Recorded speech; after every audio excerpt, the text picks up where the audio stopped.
Want to know how it's possible to get to Denmark during the pandemic this year in 2022? Stick with me because I'm going to tell you how I did it in 2021.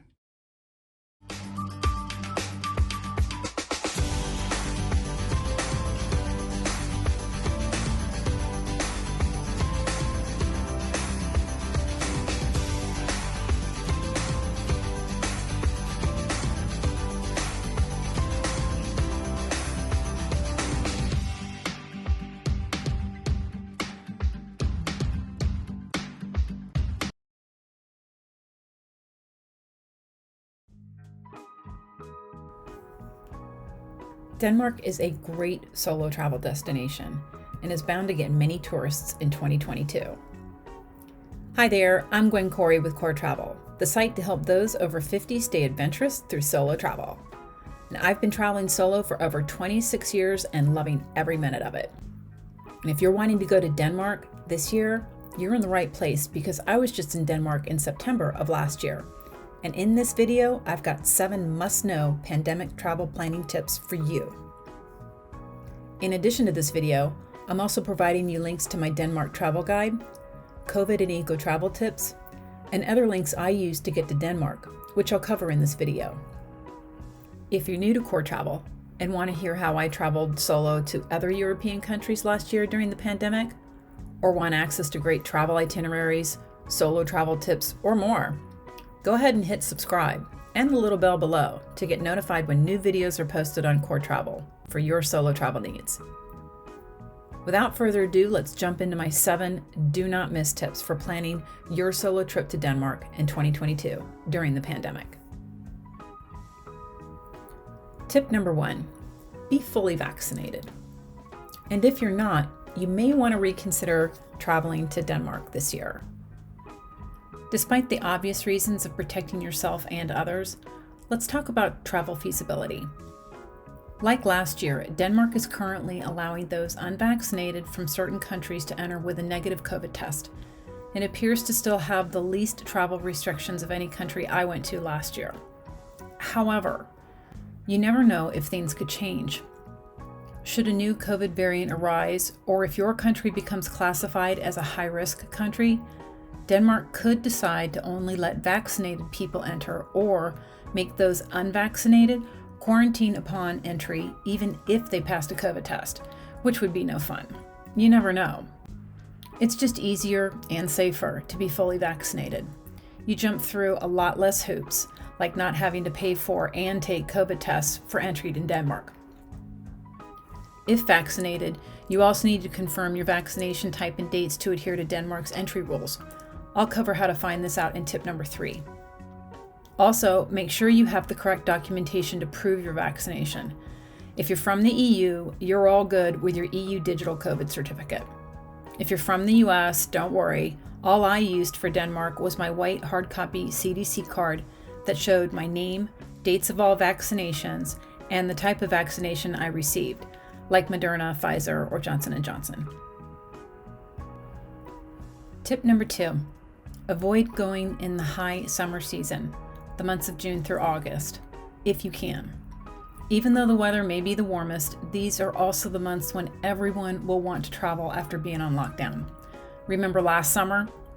As travel restrictions lifted before summer, which is what I'm betting will happen again this year, European cities could be inundated with tourists dying to get out and travel, which could see hotels selling out quickly. Keep in mind, it's not just people from your country wanting to get out and travel again.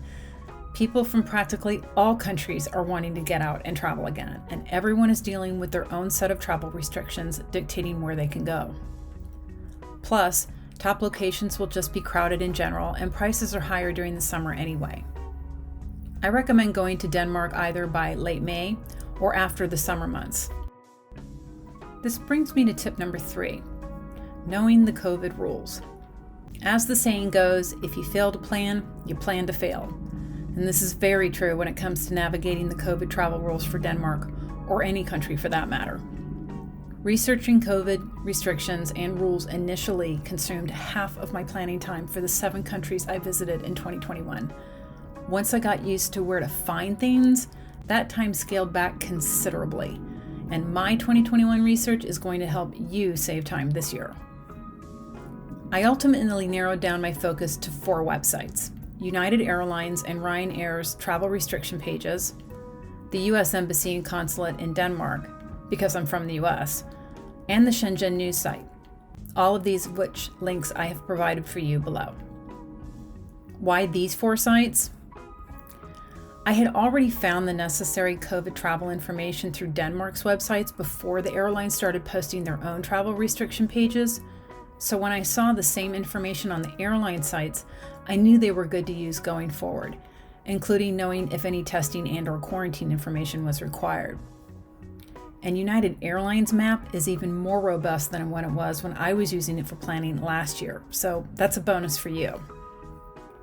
Although I normally consult my country's embassy websites for pertinent safety information first as a solo traveler, I found that the Schengen news was providing more accurate and up-to-date information on COVID news and travel restrictions within Europe, and the Schengen news' information, like COVID infection rates, was conflicting with what the US was reporting. So for planning purposes and while traveling, I continually checked the Schengen news first, and then used the US Embassy site only to back up what I was seeing posted on the airline websites. Let me make a note here. I'm not telling you to ignore your country's embassy information. However, if I had only used the US's information and not the Schengen news or airline websites, I would have ended up staying home in 2021 and miss out on a great solo trip to Denmark. So, just saying. This leads me to tip number 4 and the saying, hope for the best, but plan for the worst. Book your airline tickets well in advance. I cannot stress this enough. And so if you haven't booked already, book now. Why? Choices. Airlines have drastically reduced the number of operating flights, so this already gives you less dates and times to choose from than normal. I can't tell you how many times United Airlines changed my flights and dates on me in 2021. Airlines are doing just what they can do just to stay in business during COVID, and so you need to be able to roll with the punches. So be flexible with your flights. Add an additional layover time and don't book any job commitments or other travel arrangements close to your flight arrivals or departure times. The more buffer you give yourself, the less stress you will have. Trust me. Use your airline miles when booking.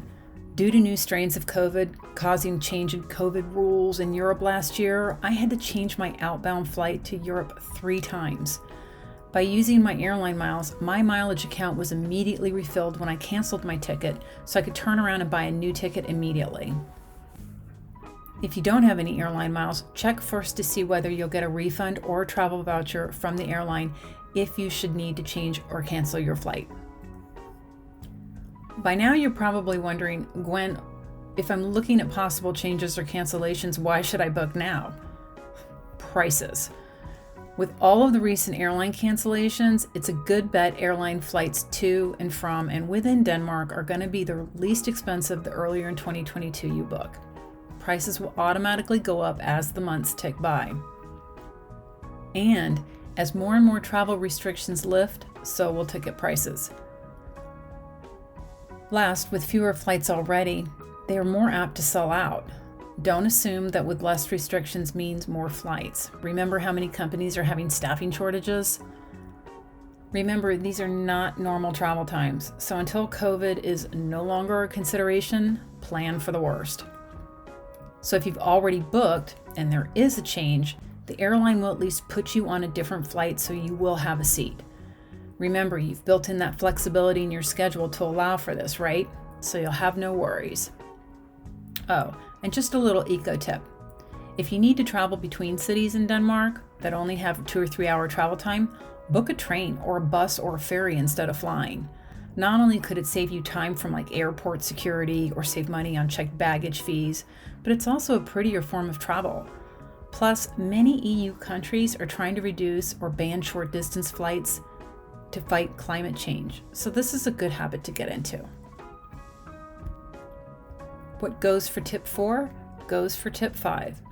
Like airline availability and prices, Hotels, hostels, and the like will also fill up quickly, especially if you go in the summer season. Reserve now and make sure you book with a 100% free cancellation option as close to your check-in date as possible.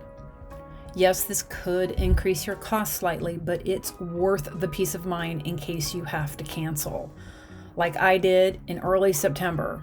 4 days before my departure, the Netherlands decided to make vaccinated Americans quarantine for a minimum of 5 days, thereby negating my entire stay in the Netherlands.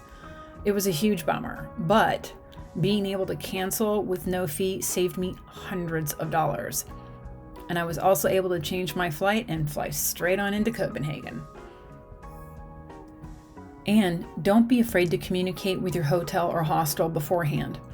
I emailed mine often to check up on any local COVID restriction updates or dining and activity tips they may have. They were super helpful. Your hotel is going to want to make sure you have the best travel experience in Denmark, so let them help you. Like I said, Denmark is pretty laid back. Masking seemed optional at the time, indoors or out, and there were no curfews to speak of. Still, it is possible some cities, airports, or establishments in Denmark may have additional or specific COVID restrictions to adhere to. Do your due diligence and check so you can pack accordingly. Using the airlines or embassy sites could direct you to Denmark's do's and don'ts of traveling. Again, contact your hotel for tips or checking out a city's official tourism website. These are great ways to get local information or knowing if an attraction is closed due to COVID. And be kind to the locals and those working the transportation systems. It's not their fault if something gets canceled due to COVID. They're dealing with the same obstacles just like everyone else. This brings me to my last tip on travel and health insurance and COVID testing. Should you buy travel and health insurance for your trip because of COVID? First, you should check if it is a requirement for entry to Denmark, which at the time of this recording, health insurance is not required to enter Denmark. That hasn't changed since last year. Traveling with insurance is always nice to have, though, to cover any emergencies on your solo travel. In fact, I did get insurance for my entire trip to Europe last year, and I never used it. And I didn't contract COVID. Still, it was a nice backup. I leave it to you and your discretion on whether you want to purchase it or not. I've provided you a link below to the service I used. As for COVID testing, first check the airline websites to see what, if any, COVID testing is required for entry to Denmark or your own country on return before booking. Then check on prices beforehand on which types of tests may be required. And don't worry if you can't get your hands on an authorized home COVID testing kit to take with you because you may not need it. Email your hotel or hostel in advance to see if they can arrange testing for you or where the nearest testing center is and the cost. There are testing facilities in Denmark, so you shouldn't have a problem getting tested if need be. And that's it. Those are my top 7 things to know on how to do pandemic travel planning for Denmark. Thanks so much for watching. Don't forget to check out all the other helpful links I provided below for further insights to get the most out of your upcoming solo trip to Denmark. And if you like this video and want more, stick around CORR Travel by clicking the subscribe button below and hit the little bell to make sure you get notified when a new video comes out. And feel free to share this with others. I hope you have as much fun in Denmark as I did last year. Farvel!